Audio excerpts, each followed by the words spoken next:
당신은 6조 원을 포기하고 사랑을 택할 수 있나요?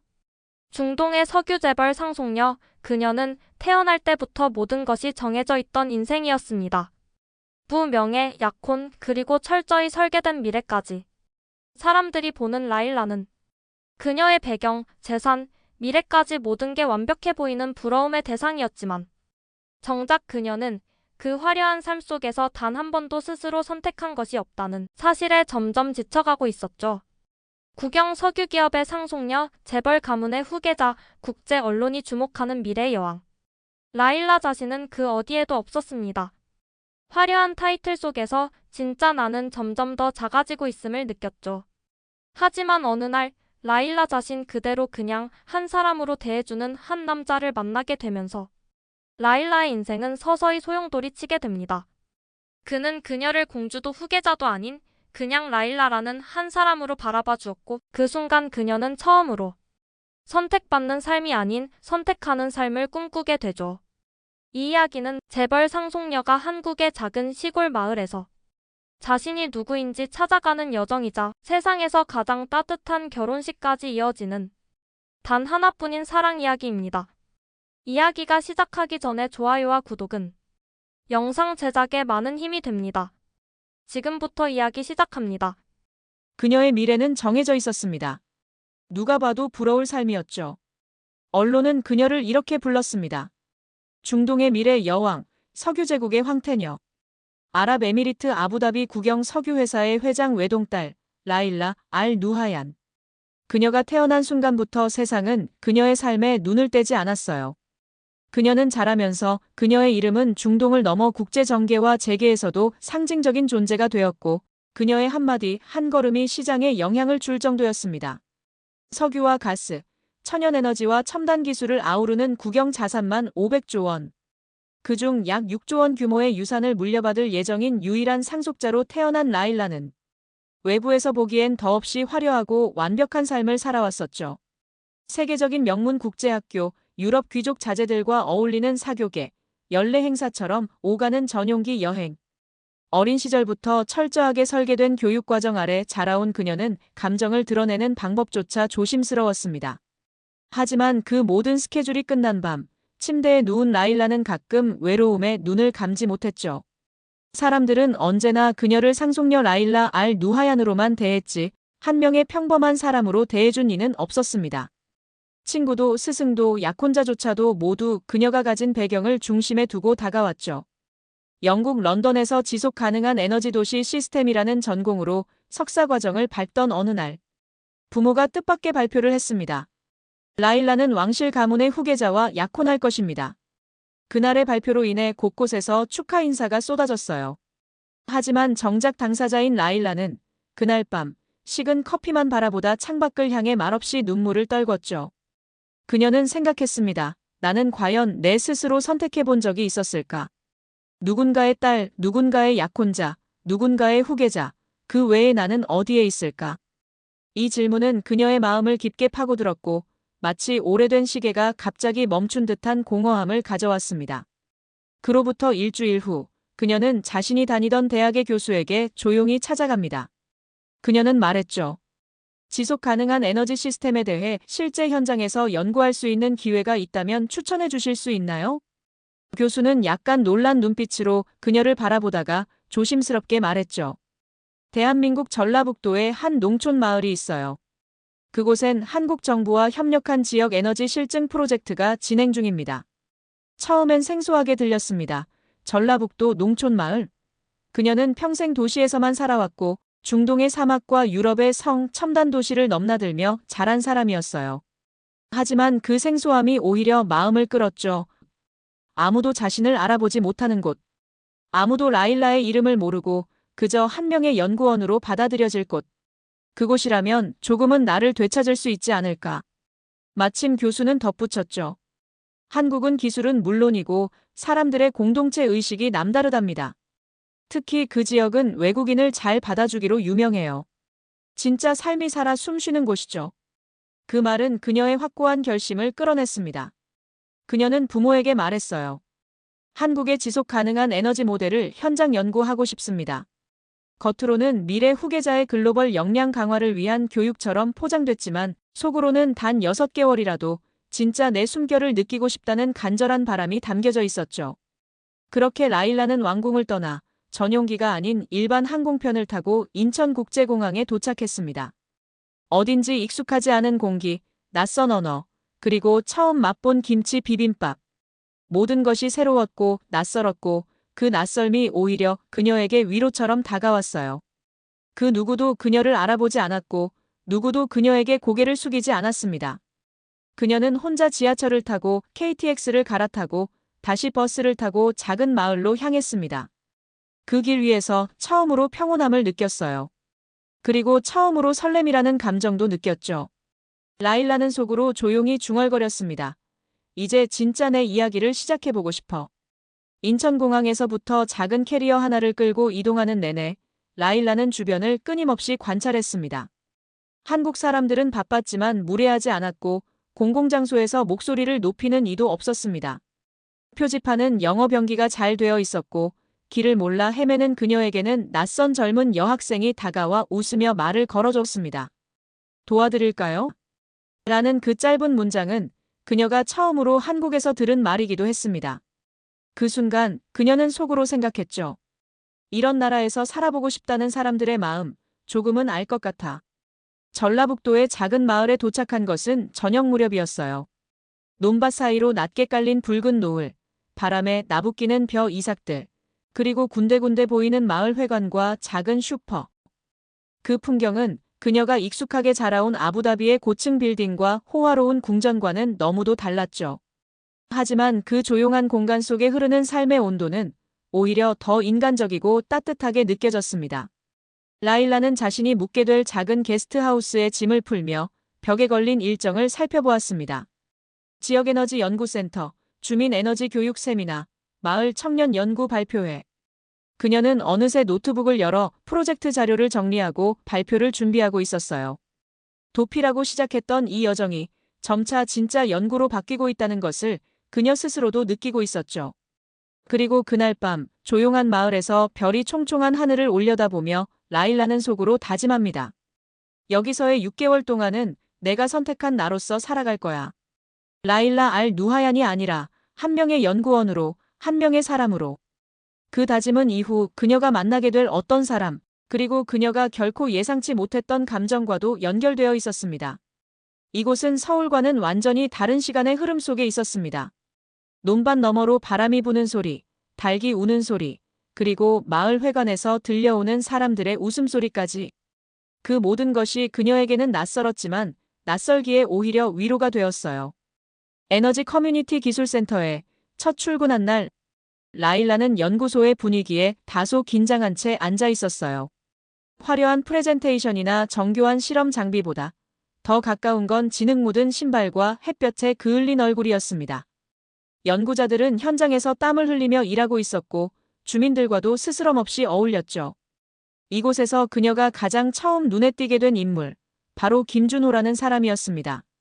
그는 말수가 적었고 일에 집중할 때면 주변을 잘 보지 않는 스타일이었어요. 한쪽 팔에는 늘 공구 가방을 메고 머리는 모자에 눌린 채 땀범벅이 되어 돌아다녔죠. 그의 첫인상은 다정하거나 부드럽다기보단 딱딱하고 무뚝뚝한 느낌에 가까웠어요. 하지만 라일라는 그 무표정한 얼굴 뒤에 있는 진심을 서서히 알아가기 시작했습니다. 그와의 첫 대화는 무척 짧았어요. 연구소 뒤편에서 정수기 물을 마시던 준호가 그녀에게 조용히 물었죠. 처음 뵙는 분인데 새로 오셨어요? 라일라는 어눌한 한국어로 대답했어요. 네, 저는 라일라입니다. 연구하러 왔어요. 그는 가볍게 고개를 끄덕였을 뿐 더 이상 묻지 않았습니다. 그 순간 라일라는 마음속으로 생각했죠. 이 사람은 내가 누구인지 모르네. 그런데 알고 싶어 하지도 않아. 살아오면서 이런 상황을 처음 접한 그녀에게는 그것이 오히려 위안이 되었습니다. 그동안 누구를 만나도 그들은 먼저 그녀의 배경을 떠올렸기 때문이었죠. 재산, 출신, 가문의 이름. 그런 것 없이 단순히 라일라로 존재할 수 있는 이곳. 이 사람이 그녀에겐 처음이었어요. 며칠 후 태양광 패널을 점검하던 중 작은 사고가 있었습니다. 준호가 패널 프레임에 손을 베었고 피가 배어 나오자 라일라는 서둘러 응급함을 챙겼습니다. 가만히 있어요. 제가 해볼게요. 그녀는 익숙한 손놀림으로 소독약을 바르고 붕대를 감았습니다. 준호는 당황했는지 고개를 돌린 채 말이 없었지만 그녀는 미소 지으며 말했죠. 당신 사람들 도와주는 거 좋아하죠? 그는 조용히 대답했습니다. 도울 수 있을 때 돕는 겁니다. 그 순간 라일라는 그에게 더 알고 싶다는 감정을 느꼈어요. 그는 다른 남자들과 달랐습니다. 그 누구보다 현실적이고 감정 표현이 서툴렀지만 그 진심은 행동에서 먼저 느껴졌죠. 프로젝트는 점점 본격적으로 진행되었고 라일라는 현장 실습에도 직접 참여하기 시작했습니다. 그녀는 자신이 가진 이론적 지식을 실제 적용하는 과정에 깊이 매료되었죠. 어느 날 장비가 오작동했을 때 라일라는 정확히 문제를 짚어내며 수정 방안을 제시했는데 그걸 본 준호는 처음으로 놀란 눈빛으로 그녀를 바라봤습니다. 생각보다 꽤 잘하시네요. 학교에서 배운 건 많은데 현장이 훨씬 어려워요. 그래도 배우는 게 재미있어요. 그녀의 대답에 준호는 잠시 웃었고 그 미소는 라일라의 마음에 묘한 감정을 일으키고 있었어요. 어느 날 마을 초등학생들과 함께 에너지 체험 프로그램을 진행하는 날이었습니다. 준호는 아이들에게 태양광 패널의 원리를 설명하면서 직접 간이 실험을 시켰죠. 아이들의 눈은 빛났고 라일라는 그 모습을 지켜보다가 묻지 못했던 질문이 떠올랐습니다. 이 사람은 왜 이런 조용한 마을을 선택했을까? 그날 밤 라일라는 센터 앞 벤치에 앉아있던 준호에게 다가갔습니다. 준호 씨는 여기 왜 온 거예요? 그는 잠시 침묵하다가 조용히 대답했습니다. 서울에선 내가 뭘 만드는지도 몰랐어요. 그저 보고서에 쓰는 숫자였죠. 근데 여긴 눈앞에서 불이 켜지고 사람들이 기뻐해요. 그게 나한텐 의미가 있더라고요. 그 말은 라일라의 마음에 강하게 울려 퍼졌습니다. 그녀도 늘 같은 고민을 안고 있었으니까요. 내가 하는 일이 진짜 의미 있는 걸까? 그냥 누군가가 짜놓은 퍼즐 조각을 끼우고 있을 뿐 아닐까? 그리고 어느 순간 라일라는 자신도 모르게 준호와 함께 있는 시간을 기다리게 되었어요. 두 사람이 함께 점심을 먹고 작업을 하고 마을 어르신과 이야기를 나누는 평범한 순간들. 그 평범한 속에서 라일라는 신분과 배경에서 벗어난 라일라 자신으로서의 삶을 느끼기 시작했습니다. 그리고 그 변화의 중심에는 그녀의 정체도 과거도 배경도 모르는 단 한 사람이 있었습니다. 그 사람은 오직 그녀의 말투와 행동, 눈빛을 보고 판단하는 사람이었죠. 그렇게 라일라의 일상은 조금씩 변화하고 있었어요. 이전에는 주어진 일정에 맞춰 움직였지만 이제는 누가 시키지 않아도 스스로 아침 일찍 일어나 패널 상태를 점검하고 마을 이장을 도와 센터 회의 자료를 정리했습니다. 점차 사람들은 그녀를 외국에서 온 손님이 아닌 함께 일하는 동료로 받아들이기 시작했어요. 비가 내리는 어느 하루.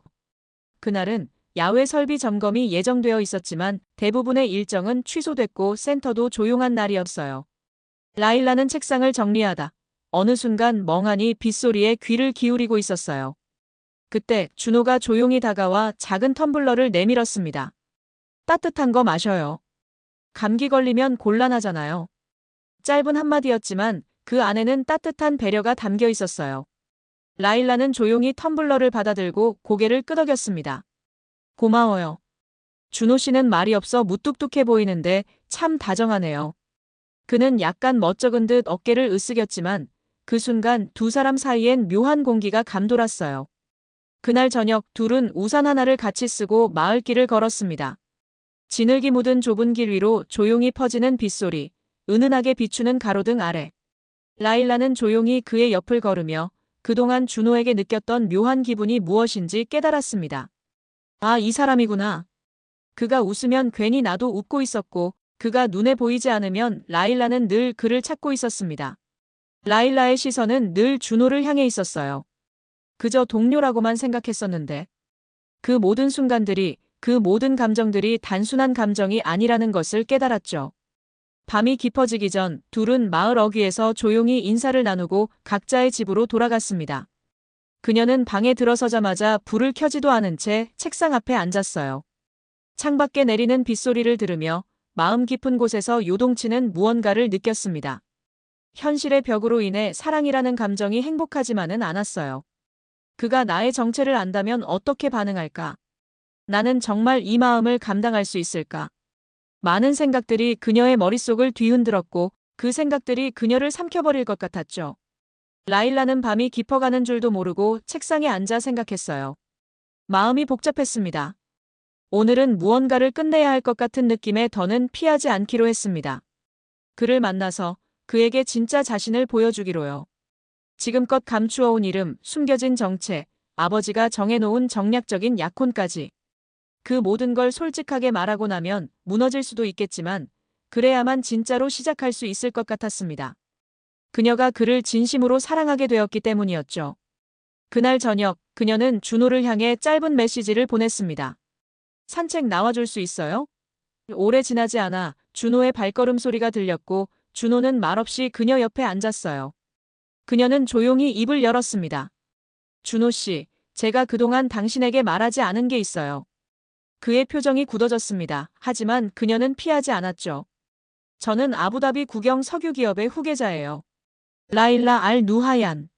몇 달 전엔 정략 결혼이 발표됐어요. 그 결혼을 피하고 싶어서 이곳까지 온 거예요. 준호는 한동안 말이 없었습니다. 바람 소리만이 두 사람 사이를 메우고 있었어요. 준호는 천천히 고개를 숙였어요.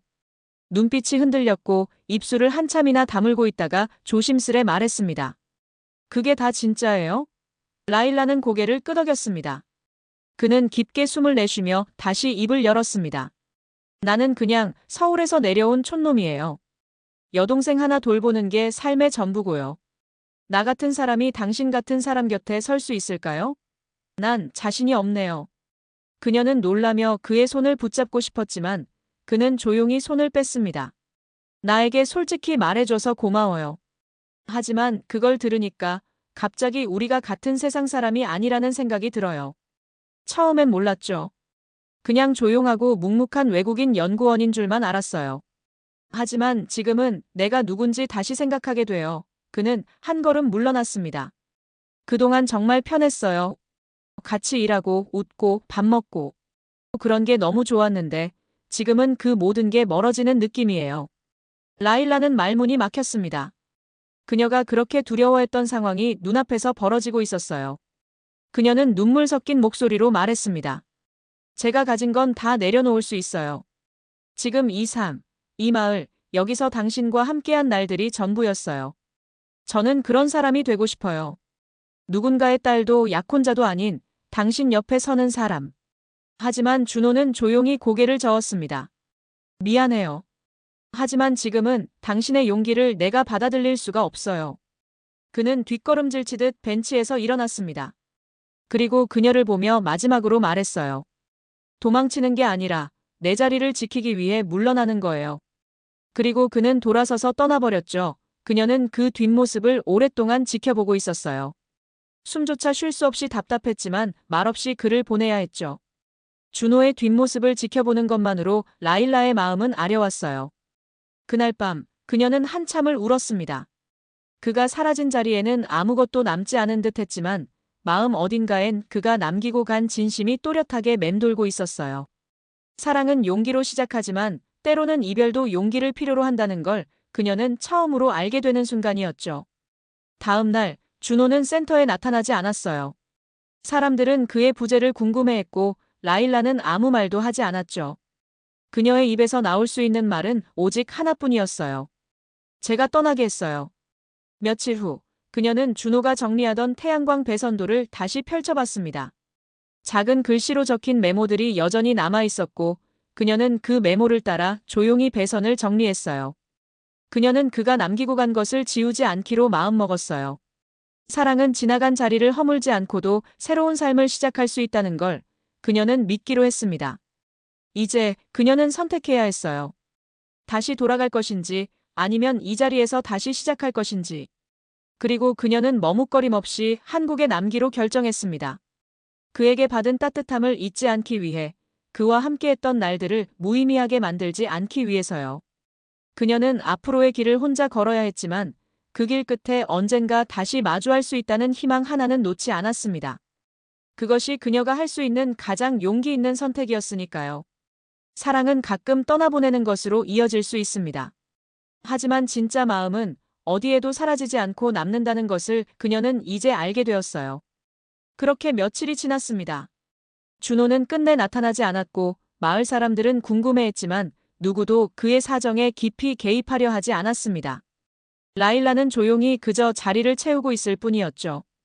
어느 누구보다 그가 머물던 책상과 그가 정리하던 설비들을 잘 알고 있었기에 그녀는 마치 그가 다시 돌아올 것처럼 매일 정해진 시간에 태양광 패널을 점검하고 주민 대상 수업 자료를 정리하고 있었어요.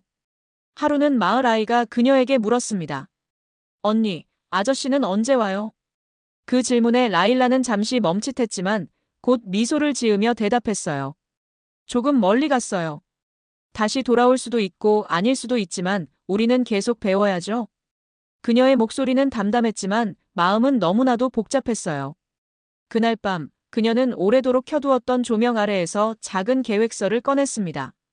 마을형 소형 태양광 교육공간 조성안. 준호가 남긴 설계와 메모를 바탕으로 그녀가 새롭게 정리한 것이었습니다. 그는 떠났지만 그가 원하던 세상은 여전히 이곳에 있었고 그녀는 그것을 지켜내고 싶어졌습니다. 그녀는 결심했죠. 이 마을에 남아 그가 꿈꾸던 일을 계속하겠다. 하지만 그 방법은 단순한 참여가 아니라 진짜 책임지는 사람이 되는 것이어야 했습니다. 그렇게 라일라는 자신이 가진 자산을 익명으로 활용하기 시작했습니다. 센터에 작은 사무실을 증축하고 아이들을 위한 교육기자재를 새로 들였으며 준호의 여동생이 진학을 희망하던 예술고에 장학금을 기탁했어요. 그 모든 과정에서 그녀는 한 번도 자신의 이름을 드러내지 않았었죠. 그녀는 이 경험을 통해 알고 있었습니다. 진짜 마음이란 존재를 드러내지 않아도 전해질 수 있다는 걸요. 자신을 떠났던 준호를 원망하지도 않았습니다. 그가 감당할 수 없었던 현실을 억지로 끌어안게 만들고 싶지 않았기 때문입니다. 하지만 그녀는 포기하고 싶지는 않았어요. 다시 돌아올 수 있도록, 언제든 돌아와 그 자리에 설 수 있도록 그가 머물던 자리를 그대로 지키고 있었습니다. 그리고 그 자리는 점점 더 따뜻한 곳으로 변해가고 있었어요. 봄이 오기 직전 라일라는 오랜 고민 끝에 결심했습니다. 아부다비로 돌아가기로요. 마을에 남겠다는 마음은 이미 굳었지만 진심을 전해야 할 한 사람이 있었기 때문이었죠. 한국을 떠나기 전날 라일라는 센터에서 모든 업무를 조용히 마무리했습니다. 특별한 인사를 하지 않았고 누구에게도 작별을 말하지 않았어요. 그저 조용히 책상 위에 짧은 메모 한 장만을 남겨두었죠. 그 메모의 끝에는 이렇게 적혀 있었어요. 준호 씨, 저는 돌아올 겁니다. 진심을 전하러, 그리고 나 자신으로 살기 위해서요. 그녀는 아주 담담한 표정으로 짐을 챙겼고 게스트하우스를 나섰습니다. 아무도 그녀의 이별을 눈치채지 못한 채 마을은 평소처럼 고요하게 흘러가고 있었어요. 아부다비로 돌아간 라일라는 기다리지 않고 곧장 아버지를 찾아갔습니다. 왕궁의 응접실은 여전히 권위로 가득했고 아버지의 눈빛은 강렬했지만 말없이 그녀를 바라보았죠. 잠시 침묵이 흐른 후 아버지는 조용히 물었습니다. 그곳에서 무슨 일이 있었느냐? 라일라는 곧장 대답했어요. 사람을 만났어요. 제가 어떤 사람인지 어떻게 살고 싶은지를 알려준 사람이에요. 그녀의 말은 단호했고 흔들림이 없었어요. 아버지는 고개를 조금 젖히며 눈썹을 찌푸렸고 잠시 생각에 잠긴 듯 보였습니다. 그가 널 책임질 수 있을까? 그는 그렇게 물었습니다. 라일라는 미소를 머금은 채 말했어요. 책임이라는 건 보호하거나 지배하는 게 아니라 함께 살아가는 거라고 생각해요. 저는 그 사람과 같은 곳을 바라보며 살아가고 싶어요. 그리고 저는 누군가에게 지켜지기보다는 함께 걸어가는 사람이 되고 싶습니다. 그녀의 목소리는 그 어느 때보다도 확신에 차 있었고 그 눈빛은 예전의 왕녀가 아닌 한 사람의 성숙한 여성으로 가득 차 있었어요. 아버지는 오래도록 침묵하다가 말했습니다. 6개월, 그 시간 동안 내 선택이 어떤지, 그 남자가 어떤 사람인지 지켜보겠다. 그 말은 곧 허락이었고 그녀는 머리를 숙여 감사의 뜻을 전했습니다. 그것은 단순한 허가가 아니라 아버지의 마지막 보호였고 동시에 신뢰의 시작이기도 했습니다. 그날 밤 그녀는 창가에 서서 아부다비의 야경을 바라보며 생각했어요. 나는 이제 내 스스로 선택할 수 있는 사람이 되었어. 다시 한국 땅을 밟은 날 한국의 공기는 익숙한 것 같으면서도 여전히 낯선 느낌이 있어져. 택시를 타고 마을 입구에 들어설 무렵 라일라는 마음속으로 조용히 다짐했어요. 이제는 숨지 않겠다. 내가 누구인지 드러내는 게 두렵지 않아. 연구센터에 도착하자 마당에서 작업하던 준호가 고개를 들었습니다. 둘은 말없이 눈이 마주쳤고 짧은 고개 끄덕임 하나로 말없는 대화가 오고 가는 것 같았죠. 라일라는 눈시울이 붉어졌지만 눈물을 흘리지 않았어요. 그저 서로가 같은 자리에 다시 있다는 사실이 그녀에겐 가장 큰 위로였거든요. 며칠 동안 둘은 예전처럼 일만 했습니다. 많은 대화를 하지 않아도 서로의 마음은 통하는 듯 했어요. 라일라는 준호의 곁에서 예전처럼 머뭇거리지 않았어요. 그녀는 이제 진짜 자신의 삶을 살기로 결심했으니까요. 과거의 배경은 내려놓고 미래를 함께 만들어가는 사람으로 살아가고 싶었습니다. 라일라는 준호가 설비 검사를 마치고 센터 창고로 들어가는 모습을 보고 조심스럽게 다가갔습니다. 그는 가던 길을 멈췄지만 돌아보진 않았어요. 하지만 그녀는 확고했기에 그 옆에 다가가 조용히 말했어요. 준호 씨. 그녀의 목소리는 단호했습니다. 제가 돌아온 건 다시 시작하고 싶어서예요. 그때는 내가 너무 갑작스럽게 모든 걸 말한 것 같아요. 내 마음만 앞서서 당신 입장도 고려하지 않았고요. 준호는 여전히 말이 없었습니다. 라일라는 숨을 고르고 다시 말했어요. 당신이 제 마음을 받아주지 않아도 저는 기다릴 거예요. 그 사람이 당신이라서 제가 여기까지 다시 온 거니까요. 한참 후 준호가 입을 열었습니다.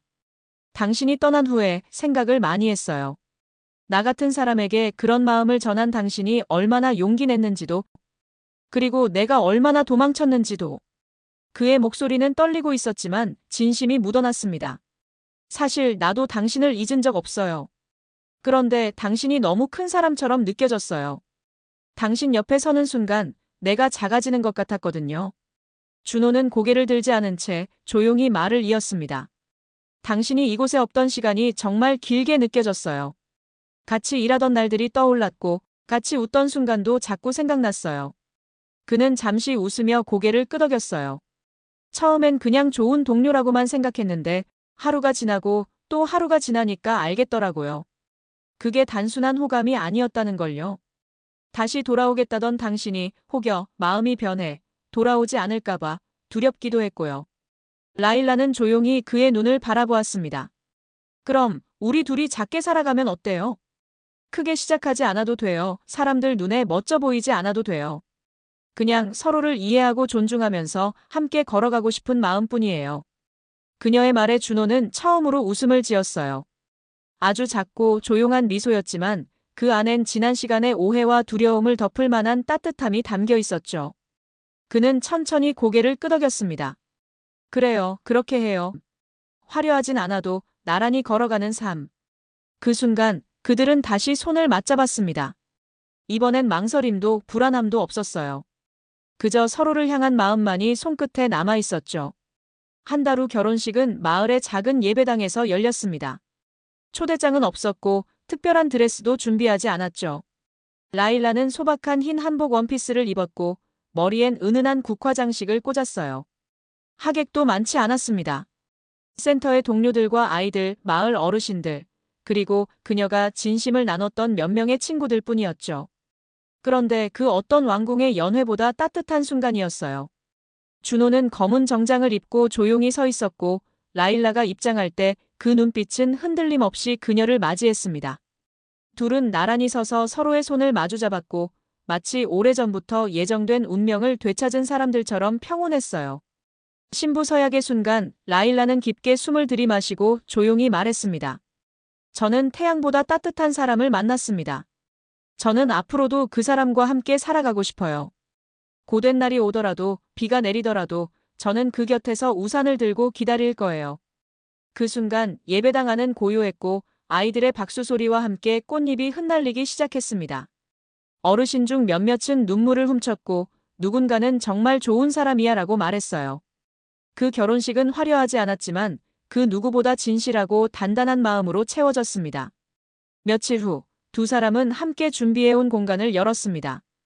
코리아 에미리트 브릿지 설계소라는 이름은 단순한 명칭이 아니라 그들의 여정과 철학 그리고 화해와 연대를 상징하는 약속이었습니다. 마을 주민을 위한 소형 주택 설계, 지역 청년들을 위한 무료 워크숍, 아부다비와 한국을 연결하는 협력 프로젝트까지. 이 작은 공간에선 가능성이 자라고 있었고 라일라는 그 중심에서 매일 도면을 그리고 회의를 주도하며 살아가고 있었어요.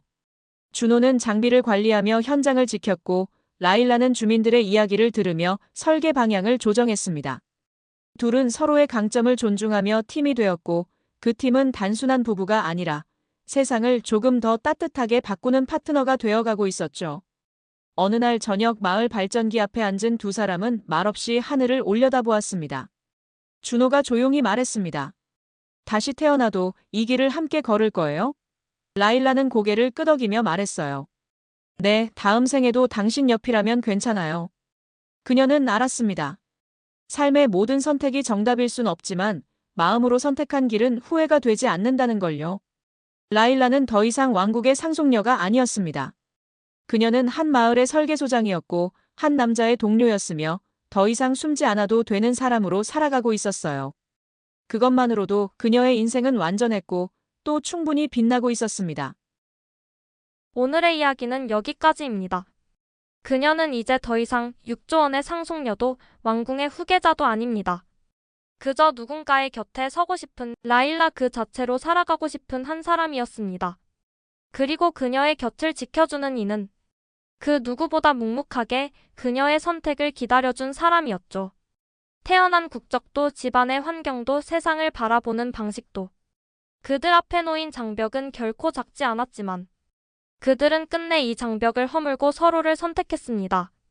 누구의 배경도 아닌 그 자체로 서로를 바라봐준 두 사람의 이야기. 당신이라면 지금 이 순간 어떤 삶을 선택하시겠습니까?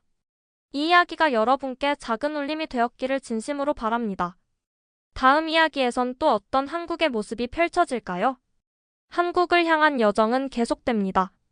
구독과 좋아요 잊지 마시고요. 다음 영상에서도 세상을 뒤흔드는 또 하나의 이야기로 찾아오겠습니다. 감사합니다.